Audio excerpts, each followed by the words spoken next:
This video is going to be about my short journey over the last year to try and find an AK skin.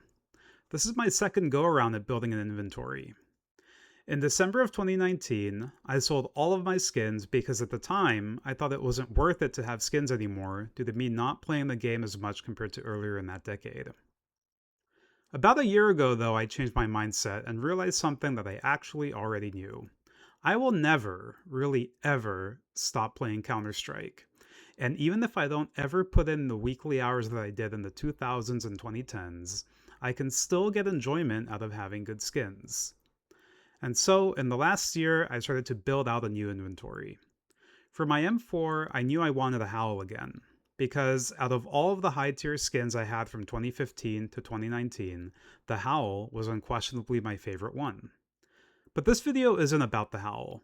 The only reason I mention the Howl is because I've been trying to find out what AK I want to use over the next several years, and it's turned out to be more difficult than I thought it would. I want to pick an AK that feels good alongside the Howl, without necessarily it being all about just picking, like, the most expensive AK.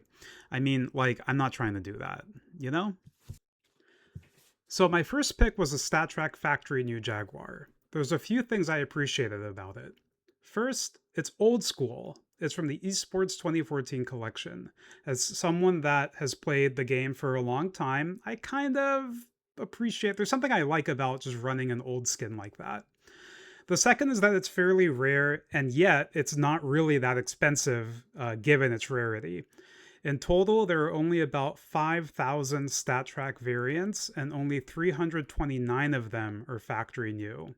Now, granted, overall there are still 60,000 Jaguars, but for comparison, there are 135,000 Vulcans, and some of the newer skins, like I think like the Empress, for example, which isn't that new, but just for example, the Empress, which is another red covert skin, has almost a 500,000 of them. And in total, across all wear conditions, there's only 60,000 Jaguars, and again, only 329 of them are factory new StatTrak. While I don't love the design, it's still a design that I can get behind, and I appreciate skins with artwork. So I played with the Jaguar for a few months, but after the Budapest Major, I found a deal on a factory new souvenir Be the Monster that I felt I couldn't pass up. But with that said, I actually have some mixed feelings on the Be the Monster. I know it's a pretty overall loved skin. There is some amount of division on it. I know not everybody likes it, but I know that it's much loved. But truthfully, I have some mixed feelings on it. But let me start out with the positives. First of all, I think it's an extremely unique design. And I love that. I think it will grow to be a defining skin of this era of Counter-Strike. I think I'm fairly confident. It's impossible to know for sure, but I think in 7 to 12 years, it will have a sort of nostalgia factor that is maybe similar to like how today we view a Fire Serpent or even like a Vulcan. We remember of the kind of mid 2010s, right? Like 2012 to 2017 ish. Um, I think the Be the Monster will kind of be that for the 2020s. Will people in the future will see the Be the Monster and think of like, oh yeah, the 2024 to 2027 era kind of. We'll see. My third point is that it's part of the Overpass collection, and the souvenir has an Overpass sticker on it. I love the map, and so it's cool to have the red from the Overpass collection. And it's a new skin, and while I appreciated that the Jaguar was old school, having my main rifles be a Howl and a Jaguar makes me feel like I'm stuck in the past and don't appreciate any of the new skins, which simply isn't true. It's a little bit difficult to balance like skins that I loved back then while still wanting to appreciate modern, newer skins. Um, and I think the Beat a Monster is one that is new and overall, like, I like it. And I think it's cool and I think it's going to be iconic. The fifth point is that there's only 100 factory new souvenirs. Now, to me, that sounds cool on the surface, but it actually leads into some of the things that I don't really like that much about it. First, souvenirs in this era of Counter-Strike work totally differently than they did in the last decade because of the fact that people can spam buy and spam open the souvenir packages. And they can even target specific matches. So, for example, a grand final match will probably be the most common souvenir variant of the Be the Monster, or like of any other souvenir um, skin in this era of Counter Strike. And so souvenir versions will never be that rare, or at least not as rare as they were, over 10 years ago or 10 years ago. And besides, nowadays, souvenir versions don't even come with player stickers, which I feel were a big part of what made the previous generation of souvenir skins kind of like extra special and unique. Like, for example, a souvenir Op Dragon Lore, just to go to an extreme, a souvenir Op Dragon Lore with a Kenny S sticker on the scope is going to be much more special than one that had, gosh, I don't know, just any other like non-opper on the scope, right? Um, the second thing that I don't love about the skin is that there's close to zero visible wear, or there's close to zero visible wear. Yeah, that's right. There's close to zero visible wear between factory new and field tested. Like, they kind of look the same, right? And don't get me wrong, like, I know that this is great for the broader player base, and I think it's actually really cool that Valve created such a unique skin that a lot of people love, and that it still looks good and field tested, so that, more players can appreciate it because field tested is, more affordable than factory new. Like, that's great. But selfishly, as someone that enjoys factory new skins, it makes me question what the point of going for factory new is beyond just the kind of rare factor. There's only 100 of them so far. But that's only visible outside of the game, because when you're in game, when you look at the factory new skin, or if someone picks it up, they're not going to know, and you're not going to know that it's factory new just by looking at it. You have to basically get out of the game and look at the inventory and see, oh, wait, it's factory new. Wow, that's cool. Or maybe you don't even care that it's factory new, which is fine. Now, the third point that I kind of don't love about this skin is that despite its unique design and being an homage to Overpass, I feel split as to whether I actually like it that much, or not whether I like it, but whether it kind of like fits me. I don't know. I still have this AK and I shuffle it alongside the Jaguar currently. So I kind of, I use the shuffle feature in Counter-Strike, and I kind of just get one 50% of the time and get the other one the other 50% of the time. What's interesting is I can't really decide which one I like better. Part of me feels like I just want to keep the Be the Monster due to it being a newer skin, a skin that I feel will become an iconic skin over time, but that I don't really love today. Yeah, like, I know that a lot of people love it, and I don't know if I feel exactly the same way or to the same level as some of the other people. And so, should I keep a skin that I don't love, especially one that's as expensive as this one? I don't know. But anyways, I mean, like, I've told myself I want to play with it some more to give myself more time to kind of decide if I like it. Like, maybe it'll grow on me more than it already has.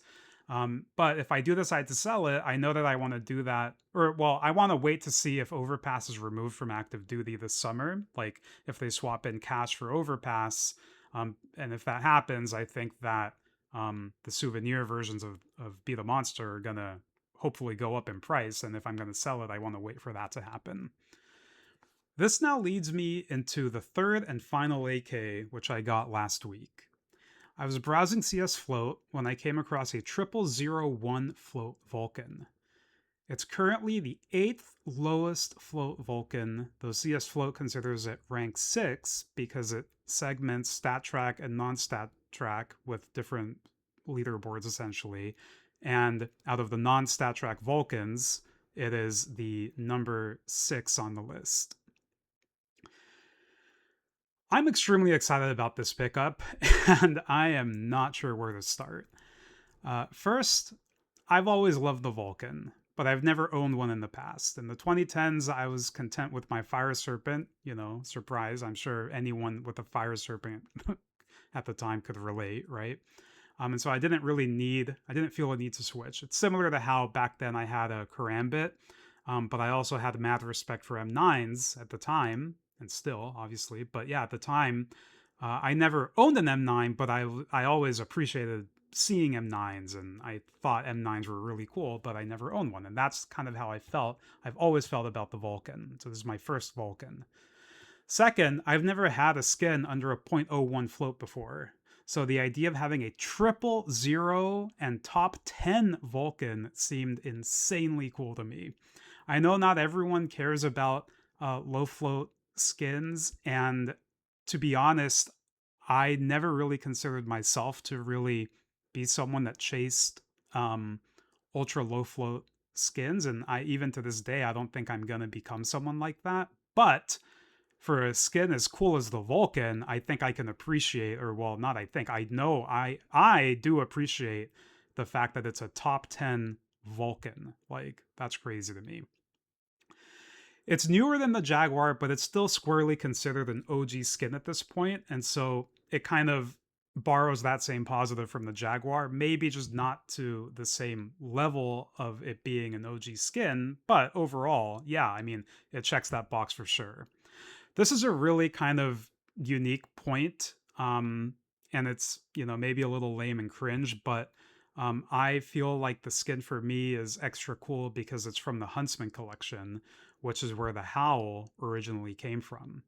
Like, this is the thing that's probably a cringe comparison, but like I feel like they're kind of like brothers who were separated at a young age. And as someone who's had a Howl for over 5 years and recently got a new one, like the Howl is my M4. That's how I view my M4 is a Howl. It always will be.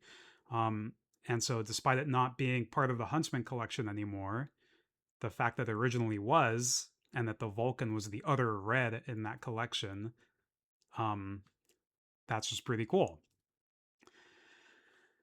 Previously, I viewed the fact that there were over 130,000 Vulcans as a negative given their high price. I felt like, okay, Vulcans are pretty expensive, and there's 130,000 of them.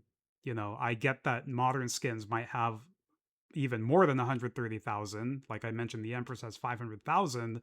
But when I can get a Jaguar for a fraction of the price of a Vulcan, and yet it's about half as common, that was kind of a negative point on the Vulcan. But now, having a top 10 Vulcan turns that stat on its head, because for me, it's an insane feeling to hold a skin knowing it is the sixth best out of about 120,000 non stat track Vulcans out in the wild. This is a strange point to mention, but the previous owner had it for 10 years. Like, he had it for such a long time. On the CS Float database, it shows him as the only owner. I know that he wasn't the only owner. I spoke with him, and he's not the one that unboxed it. But he's had it since around 2015, which is when the collection came out. And so I don't know, like, just the fact that I'm essentially just the maybe third owner of the skin, despite the skin being around for so long, is kind of cool to me in a way that's kind of hard to describe. The previous owner saw it drop from what I think was once third lowest float to sixth due to some trade ups from Sparkles and a few other, I think, content creators over the last decade. But I think really those trade ups only happen over the last like three or 4 years, I think. My final point here is that knowing how easily the skin wears, it's really incredible seeing how clean this example is. And it really proves my point, but in the opposite way, about how to be the monster. Well, sorry, yeah, about how to be the monster it doesn't really wear, and you can't really tell the difference between the factory new and the field tested. So I had a game earlier today where someone on the other team asked me, like, whether the Vulcan was factory new. Like, it was clear to him, he held it, he inspected it, I'm sure, and he noticed, whoa, this one's pretty clean, and he just asked to double check, like, hey, is that factory new? Because yeah, you can actually tell while holding it. So I think that's it.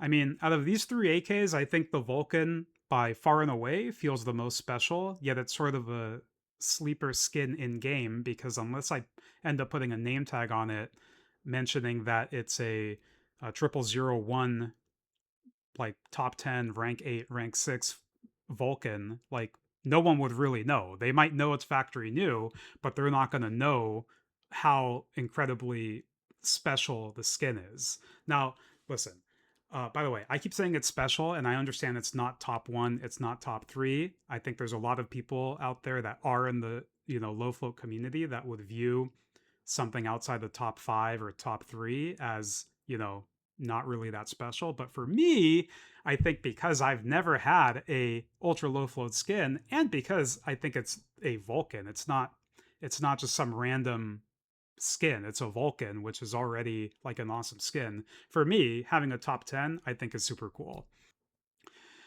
But now I have three AKs, and I don't feel like I need three AKs. Uh, I wrote here that I know I'm keeping the Vulcan. Now, I don't know if I'll keep it forever. I know I'm going to keep my Howl forever. I don't know if I'm going to keep the Vulcan forever, but I'm like 90% sure that I will. And I'm sure that, like, eventually, I don't know when, I don't know if it'll be next year or in 3 years or in 5 years or in 7 years, it will get knocked out of the top 10. There will be other people that try to get the new number one Vulcan. And when they succeed at that, mine will get bumped down one. Similarly, people will try to potentially beat Sparkles as number one stat track Vulcan, and Sparkles' stat track Vulcan is ahead of mine. And so if someone else gets the number one stat track, well, that still bumps me back a spot. But I think that's okay. And even though I'm saying I think it's really cool to hold a top 10 Vulcan, if it ever becomes top 12, top 15, top 20, I think that's fine. It'll still be extremely clean. It'll still be a 0001. And I know that all have had history of it as the top 10, even if in the future it's no longer top 10. I'll remember the years and the clips where, it was the number 6 non stat track Vulcan or the number 8 overall. For the Be the Monster, like I said, I have split feelings. But despite the criticisms I have of it or the things I don't love about it, there's still a lot of big positives with it. And I mean, I do see value in it being my quote modern skin to shuffle alongside the Vulcan. I could really enjoy having half my games with the Vulcan and half my games with the Be the Monster, I think. So I mean, I feel fairly confident saying that. And so if I feel like I don't need three AKs and I'm only going to have two, then sort of by definition, it means I'm going to get rid of the Jaguar. But I feel bad letting go of a rare skin that is even more OG than the Vulcan. But if I only have two AKs, it wouldn't make sense for both of them to be over 11 years old, I think. Like, I don't see a scenario where I get rid of the Be the Monster and I have the Vulcan and the Jaguar side by side because they're both like 11, 12, 13 years old. And I think the Vulcan feels way more cool to play with. And so if I only want one old skin, I'm going to pick the Vulcan, and then I'm going to pick a newer skin. And out of the newer skins, I think the Be the Monster is, I think, my favorite. And so I think that would be the combo that I go with. So if you've made it this far, I want to thank you for watching the video. Like I don't make videos that often, but I've gotten a lot of comments on other videos about viewers appreciating the sort of nostalgia angle that some of my videos have.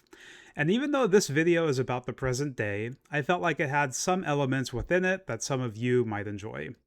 I mean, isn't it crazy that the Vulcan is as old as probably some of Counter-Strike's youngest players today? It'll be 13 next year, and I mean, I know I was 13 years old when I first booted up Counter-Strike Source in 2004. Crazy.